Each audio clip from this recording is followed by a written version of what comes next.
Thanks for tuning in to my little playthrough of Legends of Saviors, a little indie game I made in the early 2000s, way back when. I hope you enjoy this show and let me know what you think of the game. Enjoy!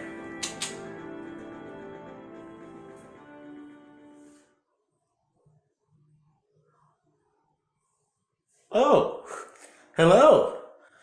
Welcome. I'm the Ronin Yeti. This video might seem a little different than the others, but that's because I'm not using high-tech software to edit masterful videos. We're doing this the old MySpace, old school YouTube way before YouTube became their tube, whatever the fuck. I have a saying, can't think of it right now. But as I said, we're going back in time, folks. What you see right here is the very first software ever used to make a video game. This was back on the PS1. There was a PS1 game called RPGMaker. There were PC games also called RPGMaker back in the day, but this was the console version. And let me tell you, based on the data I found on my memory cards, what's a memory card? Google it, kid, fuck. But as far as the time goes on this memory card, it says, by the way, if I start looking and not at you, I'm sorry. I'm using some low-end equipment. No, I'm using high-end equipment in a low-end way. Smartphone, baby, yeah. But anyway, going back to what I was saying. First software ever used to make a video game. I chalked up 190 hours on this video game. It's probably the video game I played the most back in the day. I mean, in one setting, you know. Played Final Fantasy VII over and over again, Vagrant Story over and over again, Tactics over and over again, all those. But this is when I probably had the highest play time in one playthrough. Yes, you can call me a noob. Hey, this was when I was still a console kiddie. I wasn't playing PC games.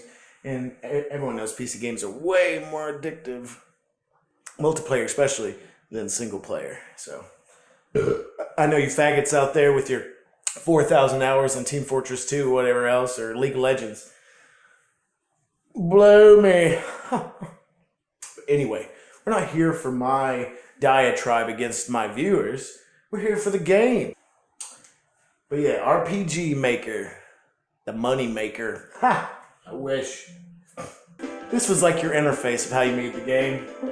Very subpar, especially by today's standards. Very hard to maneuver. But regardless, let's go down here. Scenario data, event, edit. Uh-oh. I am going to have to load everything again. Yeah, damn it. That should be fun to watch. I'll edit this out. Yeah, basically, if you were making a decent-sized RPG, or even one of my size, you were going to be using multiple memory cards. All the blocks. You know, blocks of memory. I don't know how much a block was. What was a block? Like a megabyte? If that.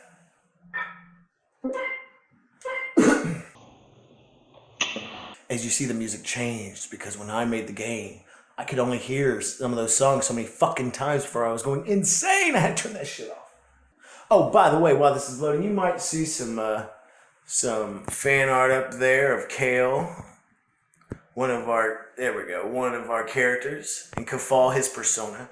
And then over here you can see Yinin, our main character. Yes, this is all old shit I pulled out from the woodworks. Actually, they were on my wall. Shit I drew back in the early 2000s, late 1900s.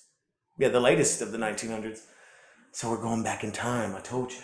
Now, just to put some of this in perspective, every one of these scenario slots was basically an area. Like, let's say a town. And then within the town, you'd have other scenarios, like the blacksmith. Especially if you had things loading and you didn't have everything in real time, you know, in overworld. Some of my towns are overworld. Some of them you do have to load into different areas. But that's because most of the buildings on the outside look smaller compared to their insides, you know, going old school. This is tradition. By the way, for those who don't know, this is a traditional ARPG or WRPG for Weeaboo Role-Playing Game. So deal with that. But every one of these scenarios you will see here, me going down, is a different area.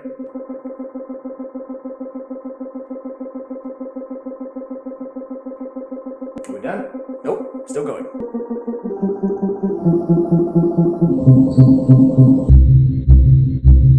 Huh? Okay, we're done. What did we get to back in the day? 94. And that's not including the dialogue, the items, the enemies, your characters. You could create enemies using the anime maker in this game. You could actually create their sprites, which is a 2D model. For those that don't know, model. You could create effects for your very own powers when you're in battle. You can do all the stats. This game, when I play it, there will be no stats on the main bad guy, so we'll be basically one-shotting them. Or if anything, we won't die. Because that was all going to be balancing shit at the end, so... But anyway, that's all I want to show you. I mean, I can show you one of these, I guess. Let's look at the town of Wakalo. Where we at? Say the town of Wakayushi. How Weeaboo. And as you can see here, all this, you get assets in the game. I know it probably doesn't look that great on this phone now that I'm seeing it. Hold on, let's get this light out of here. Still looks like shit. Oh well. I was trying to think of a way to get this game on my PC, but that ain't gonna work. But yeah, you get all these assets that the game gives you already, like trees, water effects, and shit. And you just build your own towns, baby. And all these little number blocks, you see these are people or events. Like it could be a person walking around when it loads. Or let's say it could be an event where let's say I stood right here, something could happen. You know? It had some pretty cool features and functions. But anyway, let's get to why we're here, folks. We're going to do test play in case we need to stop it. Because shit might go wrong. Now, this is a very dialogue-heavy, story-based role-playing game. And since I wrote it back when I was a teenager, it's not that great. So we'll make fun of me together. So you won't have to worry about doing that alone. We can make fun of me together. So let's do this, shall we? Welcome to Legends of Saviors. Okay. Amazing. You know, when a game starts out silent with some scrolling text, you know it's going to be fucking good. You should know you cannot die. And yeah, I guess I'll read the text in different voices to make it a little bit more fun. What? Let's scroll through that a little bit. Your soul is immortal. You were not born to die. I'm immortal? Cue the Kingdom Hearts music. Oh, here we go. Real music. And the game gave you music you could use and sound effects and stuff. It was really crazy, man, for a console game, especially with the PS1 days, so kudos to whoever made it. With good, evil crawls behind it. With sacrifice... Wait, not turn that down. With sacrifice, miracles come out of it. With chaos, peace returns after it.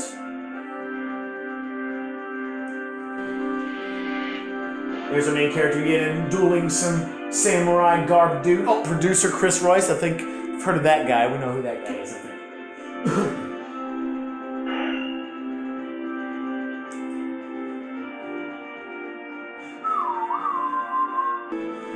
Fucking genius wrote this. Yeah, buddy. Only good can destroy evil. Only hope comes from miracles. Only peace can solve chaos. See a little bit of theming there?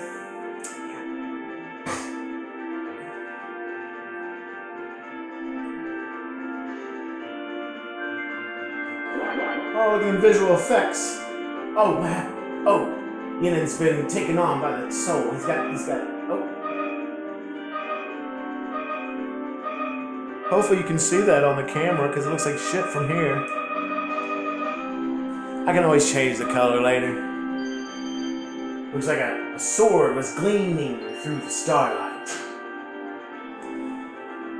Designer, Chris Royce. Is this a one-man project? Is this like a Toby Fox motherfucker? That's his name, right? Under Toby. Ah, man, it's got some good effects and shit already, guys. Some high-budget game right here. Working for free. Sometimes you must sacrifice the good for peace to reign over life. That's some way early foreshadowing for what was going to happen at the end. And by the way, for those who have watched the D&D Unsung Saviors series on my YouTube channel, or anywhere else, you'll notice that these may have some similarities. Yinin, blue-haired dude with long ears. Oh yeah. So this is the same people, somewhat the same story, although DD&D was more catered to 5 people being at the same place, same time. Whereas in a single-player game, you build up your team as it goes, traditionally. But yeah, but that whole line was big foreshadowing. Can't tell you all about that. For those that play DD&D, this might look a little familiar. We got a golden-like throne room with a velvet seating. Story writer, Chris Royce. Huh. Weird. This guy was busy. Well, was there a premonition or something going on? Is that Ruma? That's Ruma. For those that have seen DD&D, if you haven't, keep waiting for it. Go watch it. Well, watch this now and then go watch that later. Sometimes evil can win. After all, the heroes, misspelled, have been sacrificed to the chaos. I think I read that wrong. Yinin stopping in from his travels to get a little sip. Uh-oh. It was a trap! How is Yinin gonna deal with this? Programmer? Oh yeah, Agetec, because they're the ones that program the actual game, and I mini-program using event scenario shit. And Chris Royce. Well, Chris, kudos to you. This should have been Game of the Year. Should have been Designer Producer of the Year of all years. Oh, Yinin's teleporting around everybody. Slicing them. Hovering above the water. Now this is just all intro. The intro's pretty long. Traditional, guys. Again, traditional. Well, that's all. Yinin's a badass. For those that know, already know, now you know. Or for those that don't know, now you know. I hear that. And even sometimes, legends and heroes may not go hand in hand. Right, that's kind of like the Unsung Saviors title was kind of alluding to. Sometimes heroes that do all this shit, there are no legends to be sung about them, hence Unsung Saviors.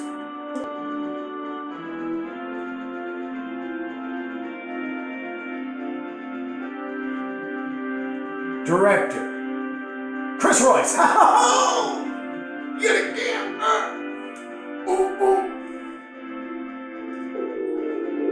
Uh-oh. Rumo's worried, walking around the room, sense something distressing. More special effects. Dude, this game was awesome back in the day. Or just the RPGMaker was awesome. I think my game was awesome too, obviously. Or I wouldn't be showing it. But, pretty cool. But you must witness these events yourself. You must listen to the stories of those heroes. Spell it right for once. Of those legends. Yinin coming into an inn or something. Or his house. Special thanks too. Let's see who the special thanks were for. Jake Hughes. Akira Toriyama. Legend of Saviors was originally a Dragon Ball Z fanfic that I completely renovated and turned it into something.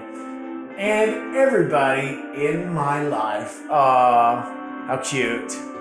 Fuck those people! Eowyn laughing in the background. Alright, that was the intro. This is the prologue. Okay, Legends of Saviors. And there you go, guys. That's all made. 190 hours for that. Thought it was pretty good. Hope you all enjoyed it. I was gonna make a little series about it, but I guess the game's a little shorter than I thought it was. So,